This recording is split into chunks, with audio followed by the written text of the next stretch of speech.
Hello, everybody, and welcome. I am Bricker Boom, and we are back with another episode of Pokemon by Daylight.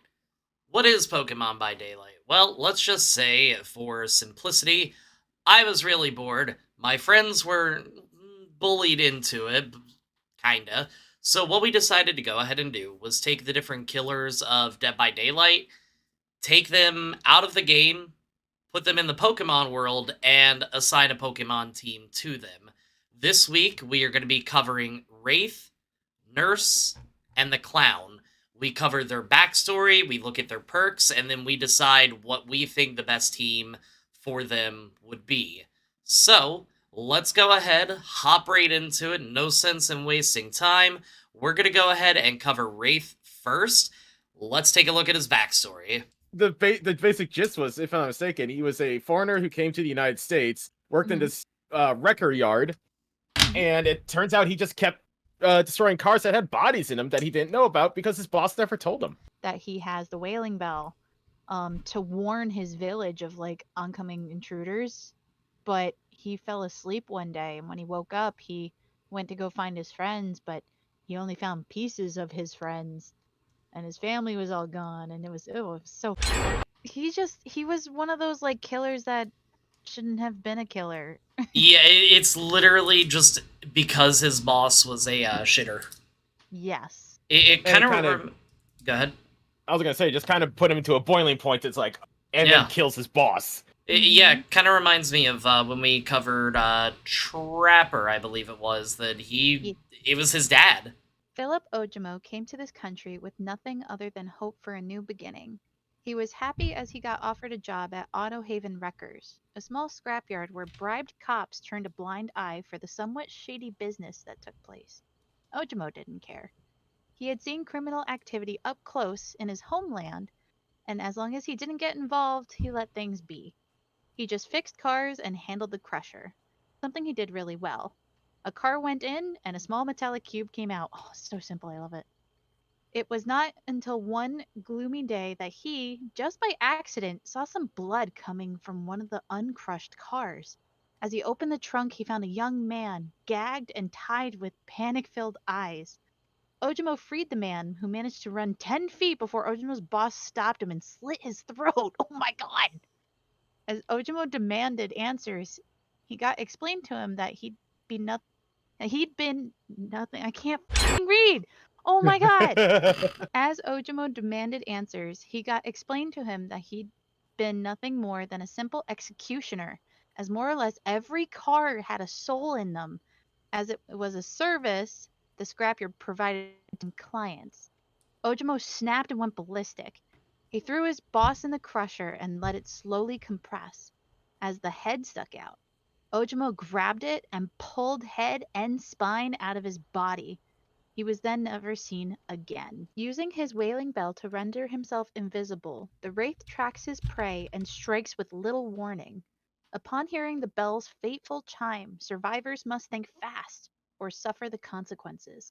A hit-and-run specialist, the Wraith is adept at keeping everybody injured. So, with that being said, for me, I think the team that would work best for Wraith, or as we have nicknamed him, Bing Bong, is Kecleon, due to the fact that both Kecleon and Bing Bong are usually found invisible first and foremost.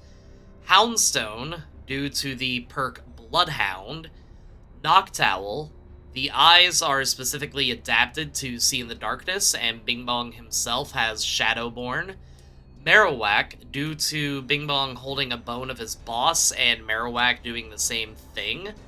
Steelix, because Wraith, during his time alive, ran a compressor, and the Pokedex entry for Steelix says that when an Onix body is compressed, it becomes a Steelix, so it's very possible an Onix may have got trapped in the compress, been squeezed, and then turned into a Steelix along the way. And then lastly, and while it is a little bit weaker, I think that it fits quite well with Bing Bong, is Chimecho. With that all being said, that means that Wraith / Bing Bong's full team is Kecleon, Houndstone, Noctowl, Marowak, Steelix, and Chimecho. Now, keep in mind that because this is a little bit bigger of a job, we are going to have help as these go on through the weeks. So make sure to check out the Baby Rhino with the links below. Erin, unfortunately, does not stream or do anything like that. So just make sure to go ahead and tell her how awesome she is in the comments below. And also, because it is my obligatory job to say things like this, make sure to go ahead and like and subscribe to the channel, because I'm not sure if you know, because I certainly didn't know until I checked. There's like 66% of y'all who watch this kind of stuff that hasn't subscribed yet. You may think you're subscribed, but you're not. So just take a quick second and we'll go ahead and hop into the next killer slash Pokemon trainer. Alright, so the next up is going to be the nurse, so let's go ahead and hop into that backstory real quick. Time for this cute little pretty lady with one of my favorite names. Sally Smithson, after the death of her husband Andrew on the job as a lumberjack, took up a job as a nurse in the infamous Crotus Prem Asylum. After 2 decades of seeing unspeakable horrors every single day on her 12-hour shifts, she could not take it anymore, and the concepts of purifying the patients emerged inside her. She did what she felt was necessary. As the morning staff arrived one day in September, they found over 50 dead patients, lifeless, in their bed, along with 4 staff members, also dead. Only Sally had survived the night, but her mind was gone, rocking back and forth nonstop. Exactly what happened is only known by her, but it seems that some of them have been choked, as they had marks around their necks. They got her into an ambulance, but that ambulance never reached the hospital. It was found crashed in a nearby wood, all the staff dead, and Sally nowhere to be found.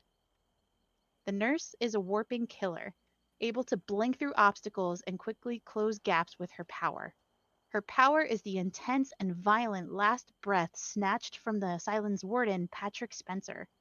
Channeling its energy allows the nurse to pierce and jump through the spirit world in a blink multiple times in a row. A powerful process best honed by experience. Careless blinks are punished with a wave of fatigue. The epitome of high risk, high reward, the nurse can end chases with surgical precision. With the nurse, we gave her a team of Blissey, due to Chansey being the hospital Pokemon in both the anime and we saw at least in Gen 1. I don't think so in future gens, but we did see Chansey in almost every single Poke Center. Sand, due to it being a Pokemon that drains people of their vitality. Beware, this one is a little bit of a stretch, but stick with me here. When you see a nurse, you think, oh, it's going to help me. No, this particular nurse is going to murder you. With Beware, you see it and you're like, oh, it's a cute Pokemon. Oh, it wants a hug. Also a bad idea, because with its Pokedex entry, if it hugs you, it breaks your spine. So both of them just seem like unassuming murderers, and that's why I felt like it fits. Liepard, because the Pokemon will vanish and appear unexpectedly like the nurse does when she's blinking in and out of reality. Dusknoir, because it's said to be able to communicate with the spirit world. The nurse blinking in and out of reality could be where they met. It's never 100% explained what type of pocket dimension she's going into. We just know that it's a separate dimension altogether. So maybe they met there. And then finally, Metacham, because they can predict the opponent's next move. With the nurse blinking back and forth, you have to be able to do the same, otherwise you're not going to be able to get a hit on your opponent. So with that being said, the nurse's full team is going to be Blissey, Sand, Beware, Liepard, Dusknoir, and Metacham. I feel like we need to cover and discuss ghost stories, because you get into it and it makes my heart happy. Well, that's because she's a spooky bitch. I know, I love it. I am a spooky bitch. Alright, that is 2 out of 3 done, but we are not finished just yet. Make sure to go ahead and watch through that last portion and comment below if you do want to see her and I cover some ghost stories as we get a little bit closer to October, more than likely in podcast format. But last up, we have the clown, and certainly not somebody that you would want to invite to your kid's birthday party, because here's his backstory. I am a little sad that we, and by we, I mean I said no legendaries for the team because I have the perfect Pokemon for Clown. For who? For Clown. What's that? Rayquaza, if you go look at his, his just typical form, he looks like he just told a joke that he's really happy about. His mouth is open, he's happy, he's looking around to see if anybody else is laughing at it. Kenneth Chase was born in 1932 by a difficult labor which his mother wouldn't survive. This event drove a rift between him and his father that never closed. As the boy grew, so did his father's resentment and his drinking habit. By the time Kenneth was at school, they lived mostly separate lives. As Kenneth grew up, he did the typical big serial killer red flag thing of killing small animals and keeping their body parts in a box.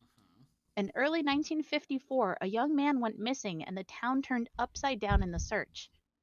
A few months later, Kenneth's father, while doing some work in the crawl space under the house, found a cigar box.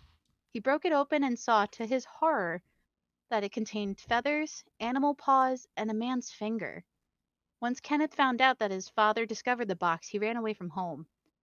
After a few months, he joined the traveling circus as a clown, discarding the name Kenneth Chase and calling himself Jeffrey Hawk. Over the next decade, he stole clothes and makeup from the other performers to get close to his victims. Once their strength was at its lowest, he would carefully examine their fingers, searching for the prettiest, running them over with his tongue to find the tastiest. Oh, God, it's so good. Yeah, no, this guy's So gross. freaky. Once he found the best, he would cut it from their hand and proudly add it to his collection, disposing the rest of the body as pointless waste.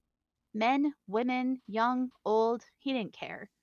One victim did manage to work free of her bindings while he was sleeping off drinking. She escaped, screaming for help, and he awoke to find the rest of the circus bearing down on him. He whipped his horse and the caravan disappeared into the night. The clown is a strategic killer, able to control and corral survivors by throwing bottles of the afterpiece tonic to create clouds of noxious gas that cover large areas for a short amount of time. Survivors intoxicated by the gas are inflicted with impaired vision and movement speed, and give away their location by coughing loudly. He has a surprising agility for a man of his size, along with a terrifying appearance and the ability to sabotage the survivors' efforts. I need a shower. Yep. Yeah, clown's nasty. That's, like, It's gross. there has never been a killer that made me go, ew. Now, I'm going to be honest. With the clown, it took us a long while to finally figure out a team for him. It was a lot of back and forth, a lot of... because Erin doesn't know Pokemon as well, her just kind of suggesting, is there a Pokemon like this? But we finally decided on a pretty solid team. We have Delibird, due to the pouch and the attack present. Present can either hurt you or heal you. With the clown's potions, they will either slow you down, or every once in a while, they will actually make you speed up. Butterfree, due to the killer using butterfly knives and operating on victims while they sleep. Butterfree having access to sleep powder and also poison powder. Garbodor, because the killer indulged in awful habits like drinks, junk food, and drugs. Now, some of you may say, well, that fits Snorlax a little bit better because of the drinks and junk food. Snorlax is my favorite Pokemon. The clown, I felt like I needed to take a shower after reading his backstory, so my boy is getting nowhere near this one. Wheezing, due to the nauseous gases released, the clown also, you see puffs of gas whenever he releases the potions. Mr. Mime, due to the makeup and working in typically circus-type settings. And then Mudsdale, due to the clown owning Maurice, it wouldn't be odd for him to have a horse Pokemon because his carriage was typically pulled by a horse. So, with that being said, Clown's full team is Delibird, Butterfree, Garbodor, Wheezing, Mr. Mime, and Mudsdale. And that will basically conclude another episode of Pokemon by Daylight. If this continues to get traction, we'll continue to do all the killers, all the survivors, and then branch into other forms of media, not Dead by Daylight related, but Horizon Zero on Mario.